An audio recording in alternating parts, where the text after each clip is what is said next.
Welcome to The Music Reel. I'm your host, Nicola Burton. Today I have the pleasure of speaking with Australian independent singer-songwriter Rae Leigh. How are you going today? I'm good, yeah, just doing the next thing and embracing the world that is COVID, and every day is different. Yeah. It is. Well, look, as you know, I'm talking to people across the world talking about how lockdown has impacted their music business. And you have set up a podcast called Songwriter Trysts, which I am so interested in. So let's start there. Can you talk about how that came about? And I guess what's the greatest thing so far that you've sort of, I guess, revealed about songwriting in your podcast?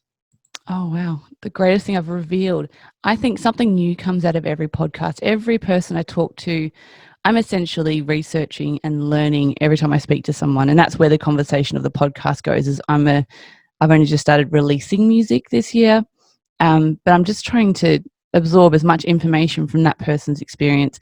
And so everyone gives their own advice and shares their own experiences. And the one thing I realize with most people that I've spoken to so far is the healing power that the music has had in their life, whether it's been creating it or listening to other people's music, and that's what drew them in, because it helped them not feel quite so alone, and it's something that they emotionally and that spiritually side of things could connect to.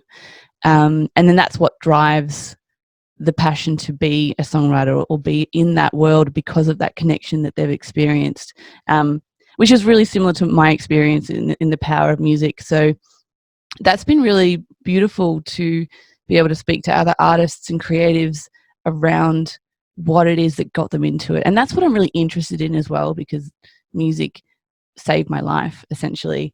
And so to actually find out that I'm not an unusual case, it's saved so many people. And it just fascinates me that music can do so much in such a short period of time. So many people have said that, haven't they? That music is their home, it's their refuge, it's their go-to place when, the shit hits the fan. They, put their playlist on Spotify, and it sort of helps calm them down and relax them. And what I love about looking at your podcast is that you're talking about the life behind the song. That is so cool. So thank you. I guess without giving away too much, I'm going to ask this question. What insights have you had in that regard? Because, it is true, like people are telling stories through these songs from their own life. What have you got out of that? It's that human connection, which is something that I crave. And so not being able to go out and actually connect with people at gigs and things. I was, driving my husband and kids crazy because I'm a chatterbox, so podcast was a natural move for me. And even when performing, I'm more of an original artist where I like to sing a bit and then talk a bit and sing a bit and talk a bit. So it is a bit of a natural thing. And to have that experience where I'm constantly learning from these people and finding out what it is in their life or the relationships they've had or their experience that has got them to where they are now, most of them it's showing how resilient we are as human beings, that we can go through the most horrific experiences and not kill ourselves. Like we can get through the most amazing things, and we never know how strong we are until we are faced with something where we have to be strong. And some of the people that I've spoken to are so incredibly strong and been through some incredible things. Some of them, haven't talked about that, but a lot of them, even if it was bullying in school or breakups in relationships or abuse or traumatic experiences or postnatal depression with mum, being a mum, it's actually allowing a safe place for people to talk more about those specific things that then drew them into music. So yeah, and I think that's beautiful, because I haven't found a lot of safe places where people can openly talk about these things. They're more sensitive topics that you maybe wouldn't hear on your regular commercial radio station, because sometimes some topics can be triggering if someone has experienced something and not been able to deal with it. And so I do make sure that, if you're listening to a podcast and there's a trigger warning at the start, it's because I believe there may be a story in there that may trigger someone. And I think all of us need to be in a particular space to be able to hear certain things or feel certain things. And sometimes we feel strong enough to listen to something and other times we don't. I don't listen to the news that often because I really struggle with hearing when children have been in some sort of problem. Being a mum, I'm very protective, and there's very little I can do about all the children in the world. But my husband will always, he's my filter. And if something has happened to a child, whether someone's drowned or been taken, or there's been an issue where a child's been injured or hurt, and it's in the news, he usually will wait for me to be ready, and he'll let me know so that if I do hear it on the radio or I hear it somewhere by passing, that I know about it, and I have time to adjust to what's happened. Yeah, rather than it being like sort of hitting me sideways. Sometimes things just happen and it's just the wrong time, and I think that it is good to have those spaces, but it's also important to know or be like prepared, what you're walking into. Someone just brings a topic up that you weren't prepared for, it can be quite shocking and difficult as well. But these conversations, like you're saying, it's a part of our wellness practice now. And I mean, I've spoken to about 180 people all up since March. And, invariably, it's crazy. Everyone gets to the topic of mental health and they all say the same thing. Music has saved me. It's kept me sane. Being able to write and record and talk to people has helped them through this incredible time. But also having other people hear you talk about, like, reshare your story and tell how you are feeling helps them as well, doesn't it? Yeah. You relate to each other. That's the beauty, I think, of these podcasts right now at this time in history. Yeah. It's not a problem shared, it's a problem halved when you're sharing. Exactly. Yeah. Now, I want to talk about a single that you have just recently released called Father's Love. Yeah. Now, I went onto your website and I cried when I watched the video. Like I could not stop. It was just beautiful. So you're introducing, God, I've got goosebumps talking about it.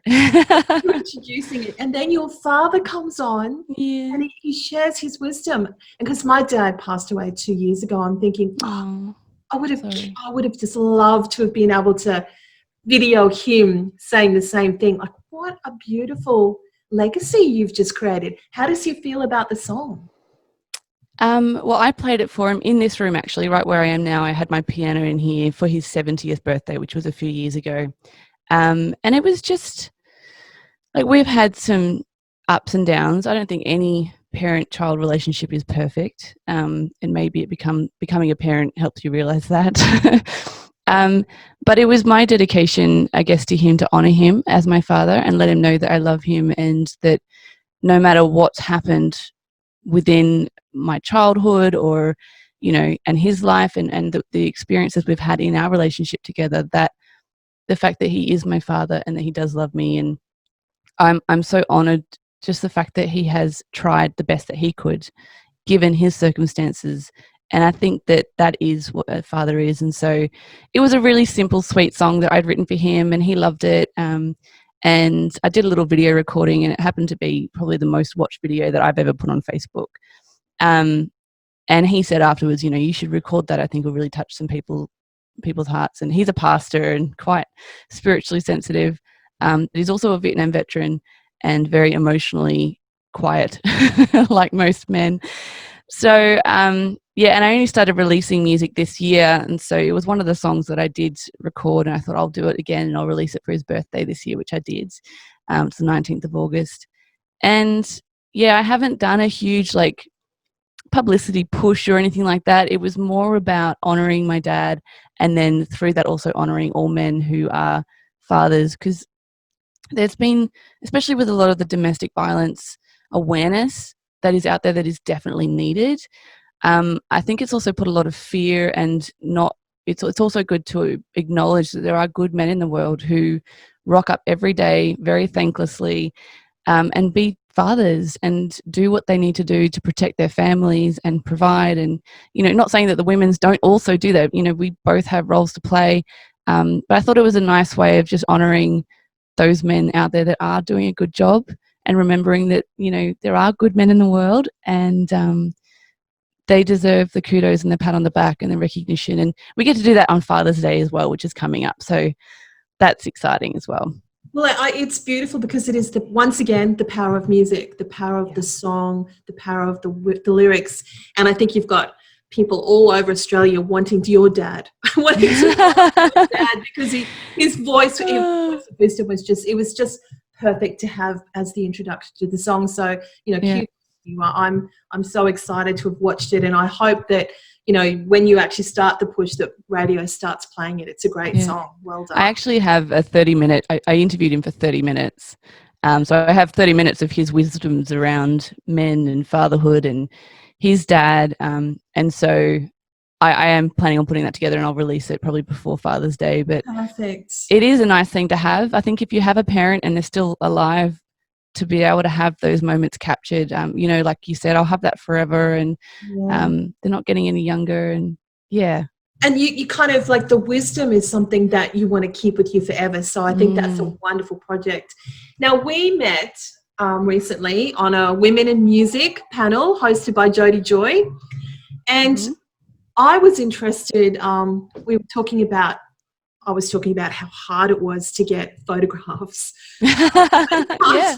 I thought, I have to talk to you about this. Now, you have been a model. You have no problems with taking photographs. So I need some tips from you, because this is your natural sphere of mastery. Let's talk to the artists out there who are so reluctant to take current photographs. So what are the kind of, I guess, mindsets we can get them into to help them cross that barrier and get some decent shots and not feel, confronted by it? Sure. It is very confronting, so don't feel alone in that. It takes practice and time, definitely. The biggest reason that I got into modelling and acting when I was younger was because I loved music, and I knew deep down that was who I was going to be, but I was paralysed by the thought of singing in front of anyone. So I knew I needed confidence. I was very shy. And so I just started doing things that scared me, really small things. And the more you start pushing that comfort zone, and the more you do little things that might scare you, the more you can do. And so it's an exercise that we push with our self-confidence. The very, very first few things that helped me take those first few steps was, one, look at yourself in the mirror. And when you look at yourself in the mirror, only look at your eyes. Because when you are looking in the mirror and you're looking at yourself, you're looking at all the things that you don't like about yourself. That's a pretty common thing, especially for women. We compare, and we have insecurities, and, nothing's ever good enough. We never feel good enough. And I feel like that now too. I know those little demons come up, and I'm like, sometimes I just don't feel good enough. But the reality is, when we're looking at other people, most of the time we're actually looking at their eyes. And the eyes are the window to the soul. And they're the one thing that when we look at someone's eyes, the rest of them is just the shape. We're not looking at pimples or necessarily, I don't necessarily look at style and fashion. I know some people are more aware of these things and other people aren't. And that's just fine. Like, my husband's my stylist. He tells me what to wear and clothes and everything. And it's nice. And, you might be more skilled in that area, which might make you more judgmental of yourself. But just go back to remembering that your eyes are the main part and focus, and actually make a photo as well. Like, amazing. My biggest grievance coming into the artistry world, so many album covers and so many artists will have photos of their back, or their head will be covered by a hat, or, they're not looking at the camera, or their eyes aren't even in the photo. And yet the eyes, I think, of all of us are the most important feature. And so if you can get really good at different ways that you look at a camera, and you're just, when you're talking to someone and you have that good eye contact, it shows confidence, and the ability to actually look someone in the eyes. So even finding someone and doing staring competitions and just getting good at eye contact, as uncomfortable as it may feel, it's really important to be able to learn eye contact, because once you go from staring competition, then modeling and taking photos, you're just doing that, but with the camera. Does that make sense? But I think I've never thought about it that way, but I think that's the best way to describe it, if you focus on your eyes. Mm-hmm. Yeah. Just look at the camera like you're looking to someone. Yeah, I think everyone watching, if you can sort of adopt what Rae Leigh has said, take some photos and let's just see how it works. I think that's brilliant. Maybe we should have an artist photographic competition and make you be the judge. Oh, yeah, sure. I mean, there are angles and little things that you learn along the way around body shape and angles, and, you know, you can over-exaggerate.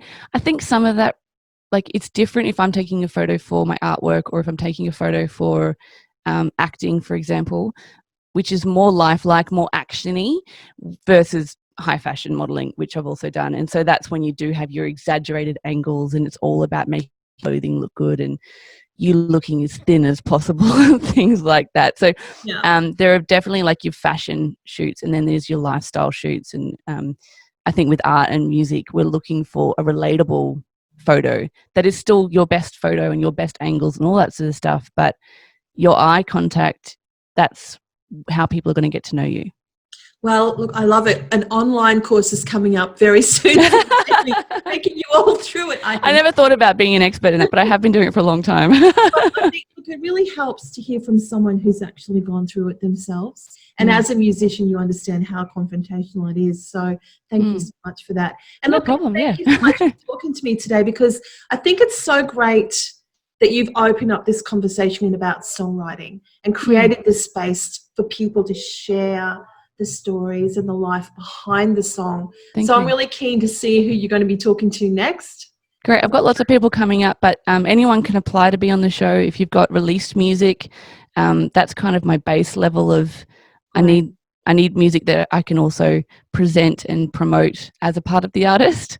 Even if it's not you singing, if you co-wrote or wrote the song, then that's all I need. And you can go to the website and apply. And I've got a list of people, but I'm always looking for, you know, people to come and share your story and just have a chat. It's very casual. It's very relaxed. Yeah. Well, I will make sure I put all your contact details on the post so that everyone can find you. And I'd highly recommend everyone to actually listen to this podcast. It's really cool. Thank you so much, Rae. It was so great to talk to you. And I can't wait to catch up with you again, especially that online photographic course. Yeah, brilliant. Let's do it. Why not? Have a nice day. Thank you so much. Take care. Bye.